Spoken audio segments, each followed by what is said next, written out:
देखिए पवन सिंह की इस वायरल तस्वीर की पूरी सच्चाई आप सभी को इस वीडियो में बताने वाला हूं कि आखिरकार इस तस्वीर में पवन सिंह कर क्या रहे हैं, पवन सिंह किस चीज़ का शूट कर रहे हैं और कब तक इसे लॉन्च किया जाएगा। आप सभी के बीच में पूरी जानकारी आप सबको इस वीडियो में मिलने वाला है।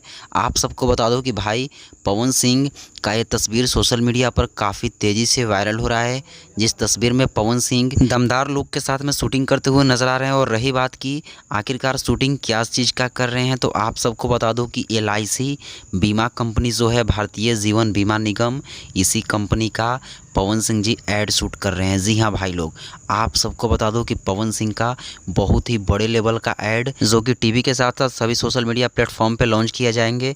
और रही बात कि इसे लॉन्च कब किया जाएगा, तो पवन सिंह का यह ऐड वीडियो आप सबके बीच में बहुत ही जल्द 1-2 सप्ताह के अंदर में लॉन्च कर दिया जाएगा। और इस तस्वीर की सच्चाई यही है कि पवन सिंह जी LIC का ऐड वीडियो शूट कर रहे हैं, LIC भारतीय जीवन बीमा निगम कंपनी का। बाकी आप सब इस वीडियो को शेयर करिए। मिलते हैं किसी नेक्स्ट अपडेट के साथ, तब तक के लिए धन्यवाद।